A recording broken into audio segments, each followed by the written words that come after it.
tolotra antoka io kosa no hoentin'ny Airtel Madagasikara manampy ireo mpanjifany ao anatin'ny fiarahana miasa izany rehetrarehetra izany miaraka amin'ny trano-piantohana Alliance Madagasikara. Ny hanakaiky hatrany ireo mpanjifa moa no tanjon'ity orinasa mpifandraisan-davitra Airtel Madagasikara ity.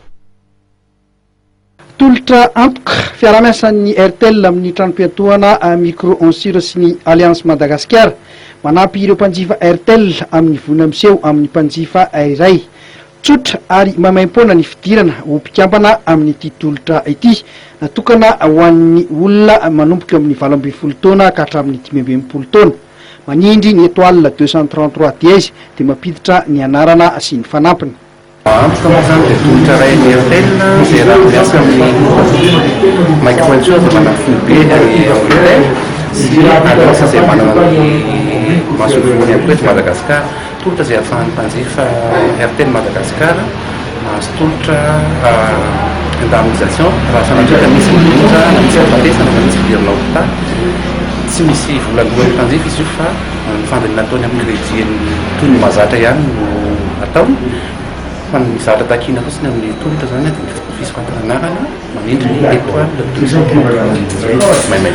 Rehefa avy misoratra anarana izy dia efa ao anatin'ilay olona anisany azo ny assurance zany dia raha sanatria ka mitranga ilay vonina dia miantso ny Airtel Madagasikara laharana 125 dia ao nanomezana azy ny toromarika amin'ny zavatra tokony atao sy ny taratasy ny indrindra tokony hoentiny azahoana an'ilay fanomerana n'ilay vonina azo. Maro araka izany ireo mpanjifa Airtel no efa nahazo tombontsoa tamin'ity tolotra ity. Lasarikana tamin'ilay zany misy aty zany animatrice Airtel napafantatra anako an'ilay izy dia izay no tonga nanao an'ilay souscription tamin'ilay sady nietreritra ihany hoe mba misy tombontsoa azy zany amin'ilay zany rehefa hoe sendra hoe misy voina zany ilay vola aloha zany azo dia izany hoe izay zany tombontsoa azo tamin'ilay izy izy tsy hoe manampy amin'ny fiainana akapobe fa hoe manena ny dépense fotsiny zany hoe tamin'ny tany amin'ny hôpitaly tamin'ilay privatisation. Fandaniana ahafahana 503 ariary monja isam-bolana dia efa mety ahazona ray tapitrisa ariary ho fanonerana amin'ireo trano-piantohana sy ny Airtel amin'izay vona mety miseho.